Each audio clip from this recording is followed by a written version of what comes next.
And now, stay tuned for a program that has rated tops in popularity for a longer period of time than any other West Coast program in radio history. The Signal Oil program, The Whistler.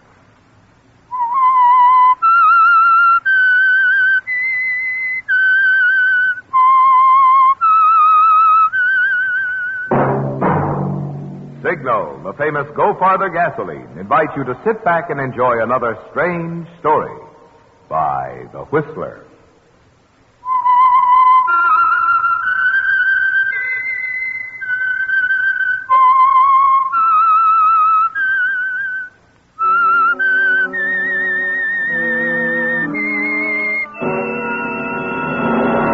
I am The Whistler, and I know many things, for I walk by night. I know many strange tales hidden in the hearts of men and women who have stepped into the shadows. Yes, I know the nameless terrors of which they dare not speak. And now for the Signal Oil Company, The Whistler's strange story, Custom-Made Murder.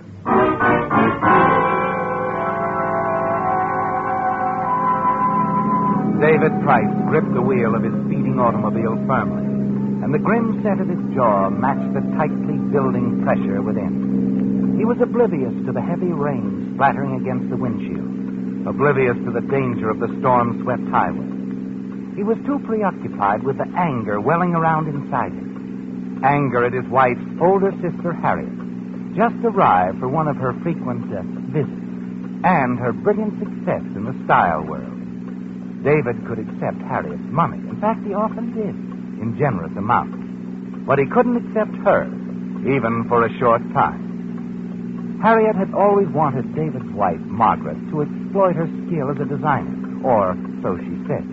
Actually, David felt she'd always wanted Margaret to divorce him. For marrying David was the one thing Margaret had ever done without Harriet's supervision and approval. Now David swung the car off the highway into the driveway and under the carport. A moment later, he was letting himself into the house. Yes. David? Oh, Helen, you must have driven very fast. Where is she, Margaret? Where's your sister? Dear, aren't you even going to kiss me? Fine greetings. On the phone, huh? Harriet? Yes, it was an important call. San Francisco. Oh, sure. Important. Everything's important with Harriet. And I suppose it's still important that you go to work for her, too, huh? Well, I'd at least be earning some of the money she gives me.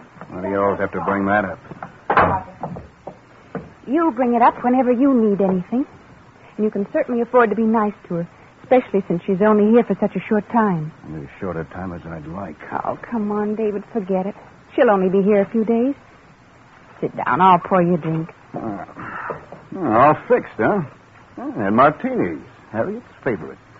I'll have bourbon, just to be abstinent. You are in a state. Margaret, I know she's your sister. You couldn't help that, but what you can help is... Well, hello, David. Oh. Don't get up. I didn't intend to, Harriet. How sweet. Your drink, dear. No, let me give it to him, darling. No, it's all right. David? Thanks. My, the Lord and Master. And now do you run, little sister, and fetch his pipe and slippers? And if she does? Well, she always was a little backward. Now you too. Don't worry, dear. David and I understand one another. That's what bothers him. I don't understand you, Harriet, or anyone who tries to break up a home. Is that what I'm doing? Well, it's what you'd like to do.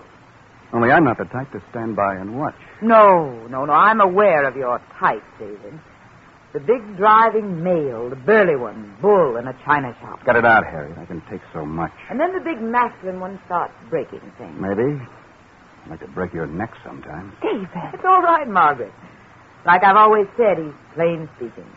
Almost an earthy quality. You should wear more tweed, David, you know. And, Margaret, where is that pipe you were about to fetch? You love it, don't you? Grinding your heel. Am I a bug beneath it, Mary? Sort of like Kurt Kramer? Poor little Kurt Kramer. Kurt Kramer was a fool. Uh-huh. But a faithful one. How long did he work for you?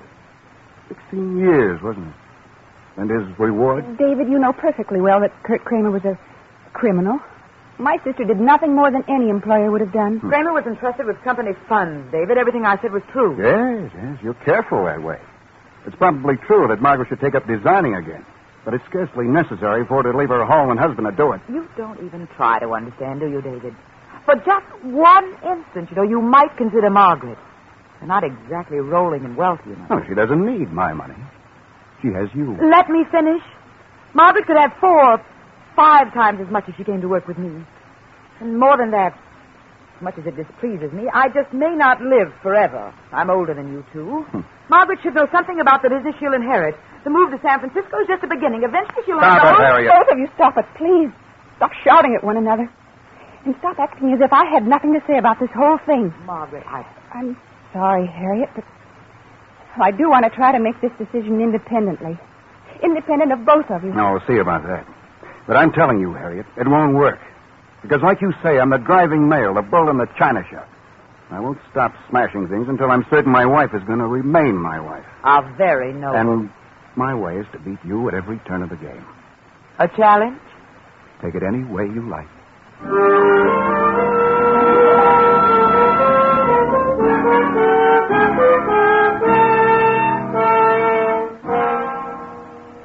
It's in the clear, isn't it, David? Through all the bitterness and coldly amusing speeches you exchange, you and Harriet, your wife's sister, have squared off, and the plan of attack keeps buzzing around in your mind. That part isn't amusing, is it? No. Rather, it's a burning, bitter hatred. What to do, how, and when.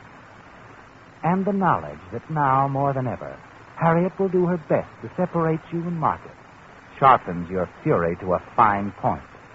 You're determined to beat Harriet any way you can. The plan of definite action starts to take hold, doesn't it, David?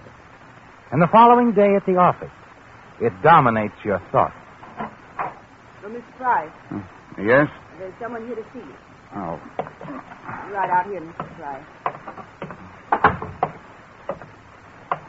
Yes? My name's Willard. George Willard. I was court reporter on the Kramer case. I'm out of that line now. I see. You said at the time it'd be worth your while to know what happened to Kramer. I mean, when he got out and all. Kramer is out of prison? That's right. A couple of months ago. And he's pretty bitter about your sister-in-law, Mr. Price. Told me he could kill her for what she did to him. Sending him up and all that. He could kill Harry? Like I say, he's pretty bitter. Still worth your while to know about him? Why, yes, of course. Where is he? He wanted to drop out of sight, Mr. Price. I'll make it worth your while, Willard. Where is he? Little burg south of here. Loma Vista, I believe. Runs a shop there, tailoring. Men's clothing, mostly. Nothing like the old days. Kramer was a top designer once, wasn't he? Oh, yes. Loma Vista. Shop of his own. Yeah, funny little guy. Not too well, I understand. Well, thanks, Willard. Thanks very much. I'll get my checkbook. Well, I'm glad you're a man of your word, Mr. Price. I didn't mean to bother you here at your office, but, well, you seem to want to know about Kurt Kramer. Oh, I did. I appreciate it, Mr. Willard. Guess maybe you want to help him, huh? This way, it does everybody a little good. Yes. Yes, this way will do everybody some good. As I say, I'm very pleased to be the first to know that Kurt Kramer is out of prison.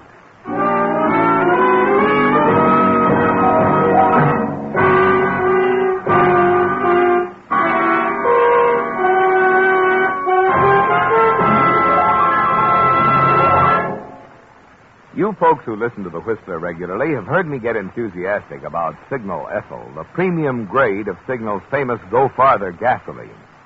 You've heard me say that the next best thing to a new car is any car of any age powered with Signal Ethyl. But tonight, friends, I'd just like to tell you in plain everyday language why I use Signal Ethyl in my car. When I touch the starter, I want my motor to spring to life quick, like turning on a light. And Signal Ethyl gives me that kind of starting. When I step on the gas, I want a feel pickup that makes the back of the seat come up and push me forward. And Signal Ethyl gives me that kind of pickup. When I start up a hill, I want plenty of smooth power to take me over the top without shifting. And I can always count on Signal Ethyl for that. There you have it in a nutshell, friends. The reasons why I like Signal Ethyl. And why I'm so sure you'll be just as enthusiastic as I am about Signal Ethel, once you try a tankful.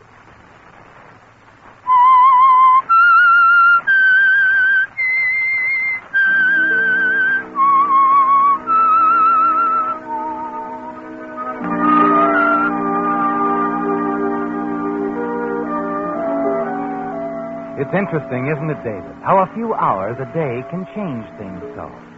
Now you've a weapon against Harriet, a means to frighten her, perhaps send her away. Because Kurt Kramer, a man who once vowed he'd repay her for sending him to prison, is out, free. And only you know where to locate him. And there's something else, isn't there, David? Harriet's own words that Margaret will inherit her business. Harriet's dress business is worth $200,000. You feel that you can afford to be pleasant to Harriet, perhaps toy with her for a while before dropping the bombshell. Of course, you've no way of knowing that Harriet has a bombshell of her own. Hello? Anybody here? Margaret? Oh. Hello, Harriet. David. Margaret upstairs? No, she isn't. Oh, David, that tie. Do you wear such things just to torment me? Now, Harriet, you're not drawing my fire tonight. I'm in a most delightful mood. Here, I'll take it off. Better? Not much. Providing you don't decide to choke me with it. Hardly. Not even when I tell you about Margaret? What about Margaret? She's gone, David, to San Francisco. What? It was her decision. She arrived at it just as she said she would, independent of both of us. Cut it out, Harriet.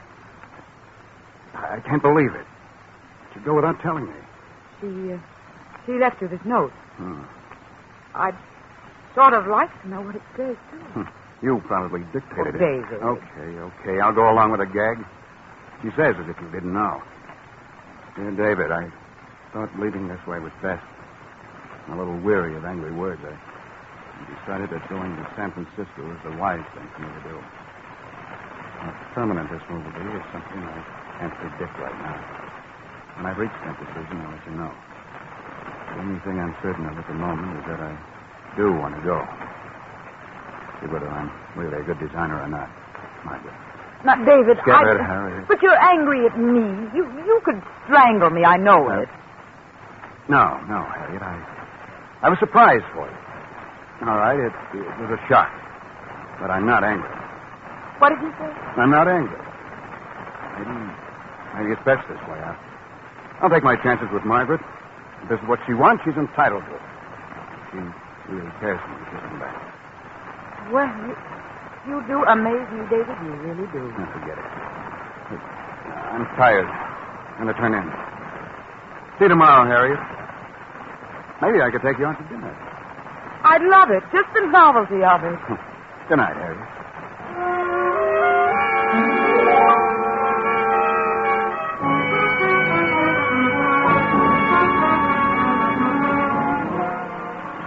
You're glad you remain calm and reasonable. You've thrown Harriet off guard, and you've made a decision. You're certain you can win Margaret back, but only if Harriet is permanently out of the way. Yes, David, it's going to take a little time, some careful planning. And it begins the next day with a quick trip to the neighboring city of Loma Vista, in a little shop operated by Kurt Kramer. Fortunately, you find him alone. Yes, sir. What can I... Oh, Mr. Price. David Price, no, it can. It is. David Price in the place. How are you? Oh, I'm all right, Mr. Price. No complaints. No? Well, you've a right to a few, I guess. Surprised to find you here. Thought you'd head straight to my dear sister-in-law when you were released. Oh, no. I had thought of it, yes. Once, Mr. Price, I'd give him anything to kill her. But now, all I want to have peace of mind. To live and let live. Believe me, Mr. Price, I don't even want to see Harriet Gordon. You don't look too well. Oh, I'm all right. I'm fine, Mr. Price. Just do me a favor. I know. Say nothing to Harriet about where you were. If you please.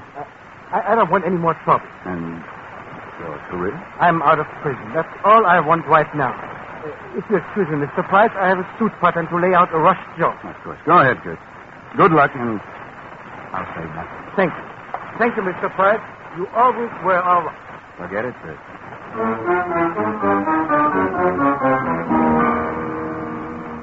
You watch him walk wearily off toward the back of the shop.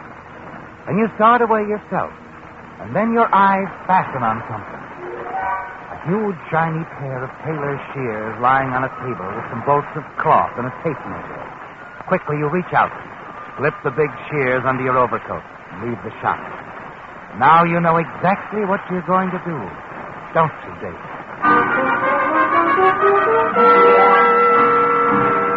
Back home, you're surprised to find Harriet packing her suitcase. She's decided to join Margaret in San Francisco and then go on for a tour of her numerous shops. You greet her pleasantly, try to persuade her to stay on for a while.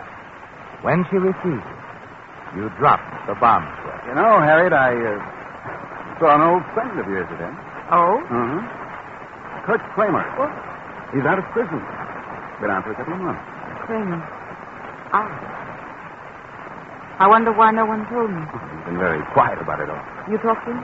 I talked to him. Did he mention... You? Oh, yeah, several times. His years in prison didn't make him feel any more kindly towards you. No. No, I don't suppose they would. Now, look, Harry, I'm not going to try to kid you that your safety means too much. But you are my wife's sister. She thinks you're pretty wonderful. For her sake, I'd like to, well, sort of watch out for her. I mean, we're Christmas, until we know what he's up to. He wouldn't dare be in it. A man who's thought of nothing else for so long? I'm so sure. Why not stay on a while, Harry? Let me help out. Ridiculous. I'll talk to the police. Tell them somebody told you Kurt Kramer feels bitterly towards you, that you're frightened, want a police bodyguard? They'll laugh at you. Yes, I suppose they would. What do you suggest? Let me handle it. I'll run down to Loma Vista and have a chat with Kurt. Well, that's nice of you, David. But I still don't know why I shouldn't go to San Francisco. Because if Kramer were figuring on anything very desperate, he'd do it while you were on one of your trips, not here where he'd be picked up and questioned. Oh, I see what you mean. I think you're right. Perhaps I'd better stay here until you talk to him.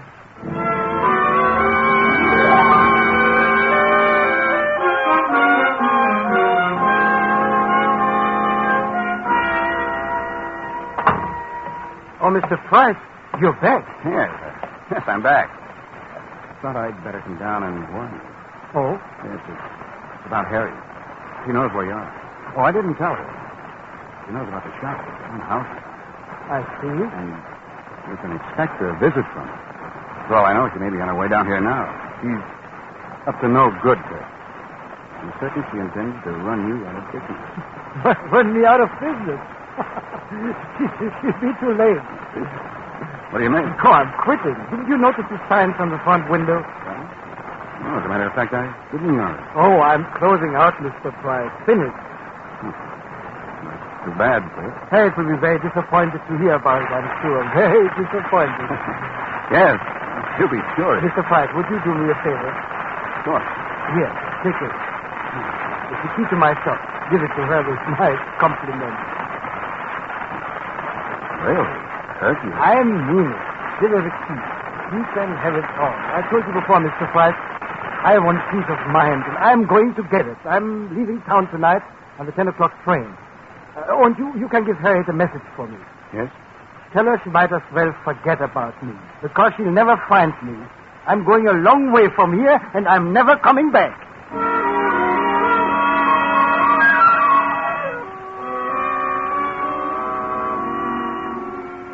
The key to Kurt's shop, safely tucked away in your pocket. You start the drive back home. It was a lucky break, wasn't it, David?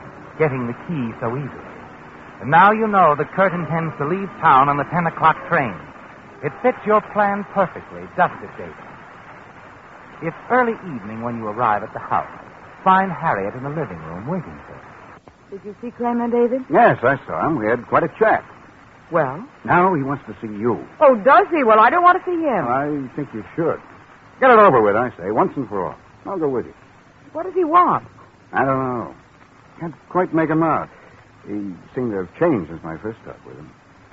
Frankly, I'm rather curious to find out what he has in his mind, aren't you? Well, There's nothing to be afraid of as long as I'm with you. We could run down there tonight. It's only a half-hour's drive. I really think you should, Harriet. All right, I'll go. Fine. Tell you what, I have to drop by the office for a bit. Why don't you get ready while I'm gone? I'll be back in a little while. I'll be ready.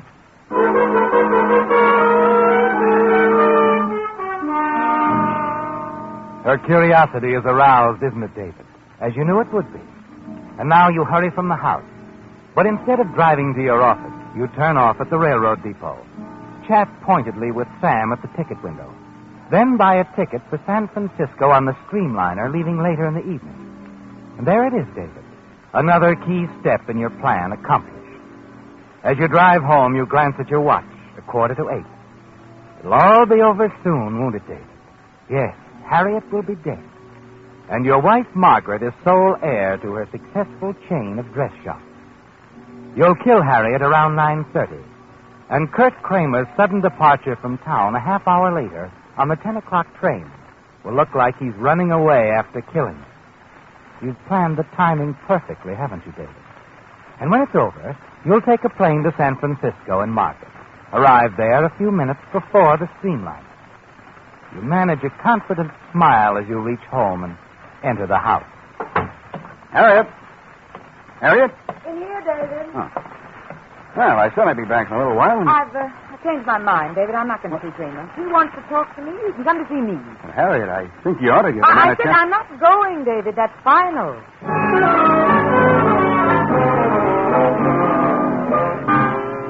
You'll have to alter your plans now, won't you, David? But that won't be difficult. You decide to drop the subject of Kramer, and the two of you have a highball. Then you suggest going out for dinner, because in that you see a solution. Harriet's never been to Kramer's shop. You can drive her there on the pretext of taking her to an out-of-the-way restaurant you know. And to your surprise, Harriet's instantly agreeable. As you drive Harriet toward Loma Vista, you're conscious of the shears in your coat pocket. And when you park on the side street that leads to the back entrance of Kurt Kramer's shop, Harriet becomes physical. It's a restaurant, David. In fact, I don't see anything much but deserted buildings. Well, the atmosphere's on the inside. Oh? Come on, you'll like it. It's a favorite of Margaret's and mine. All right, but you'll have to prove it to me. All right. We have to go in the back entrance. One of those exclusive deals now. Drinks at any hour. They give you your own key, too. See? But it looks so dark, David. Oh, here we are. Yeah. After you, Harriet. No, David, I don't want I to. said after you. What? David, what is this? I don't like this. Oh, Harriet. But I like it. I like it fine.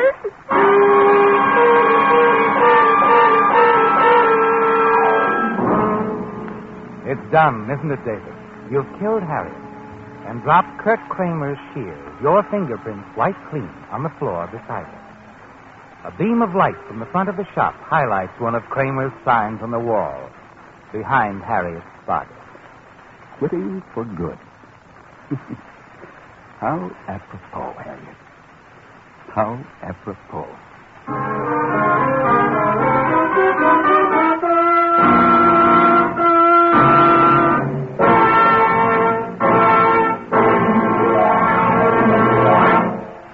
I'm from Missouri. You've got to show me. That was my answer to Signal's motor oil experts when they first told me new Signal Premium Motor Oil would reduce engine wear due to lubrication 50%. And show me they did, friends, with some of the most amazing, most convincing tests I've ever witnessed.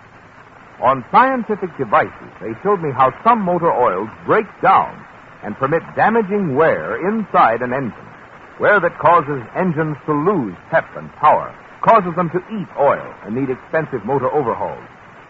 Then they showed me a revolutionary new technique that measures this wear at the very second it is happening. And on this device, they showed me how new Signal Premium Motor Oil reduces this wear due to lubrication by 50%. Well, friends, after seeing this convincing proof with my own eyes, you can guess what kind of oil I'm using in my car. The same kind I hope you're using if you want your car to last. New Signal Premium, the heavy-duty type oil you get at no increase in price at Signal service stations.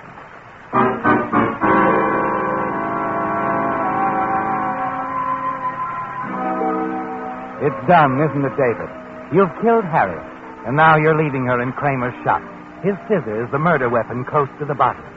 Now all you have to do is drive to the airport, take a plane to San Francisco, arrive there a few minutes before the Streamliner, and you'll be with your wife, Margaret, when she receives the shocking news. the murder of her sister Harriet at the hands of her old enemy, Kurt Kramer. You'll also be with her when she inherits her sister's flourishing business. You slip out the side entrance of Kramer's shop. As you turn to close the door, a car pulls up close by. A police car's aider, and you know they've seen you. It's too late to run now. You've got to think quickly and revise your plan. Hey, you there. Oh, officer, I'm glad you're here. I was about to call the police. Yeah, what's wrong? Come here, quickly. There's been a murder. Murder? Yes. Hey, Max, come on over. Okay, let's have a look inside. My sister-in-law, Harriet Gordon. I left in the shop more than 10 minutes ago with Kurt Kramer. 10 minutes ago, Yes. I dropped her off here, and then I went down the street for cigarettes. When I got back, the shop was dark. Kramer was gone, but I found Harriet. Where? Yeah, she's dead all right. Just a few minutes. This is horrible. Horrible.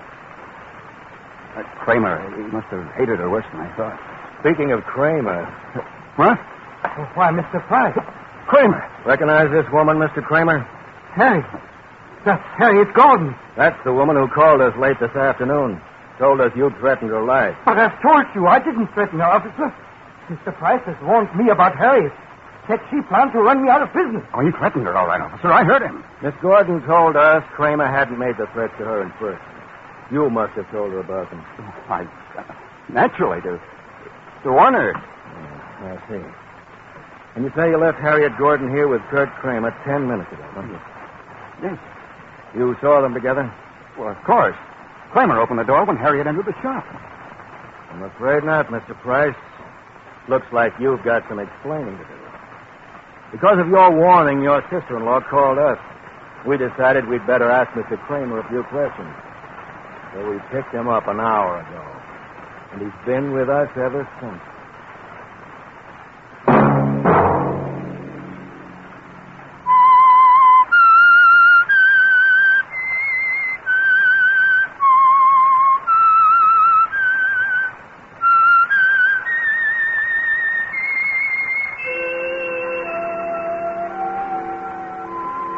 Let that whistle be your signal for the Signal Oil program, The Whistler, each Sunday night at this same time. Meantime, Signal Oil Company and the friendly independent dealers who help you go farther with Signal gasoline hope you'll remember.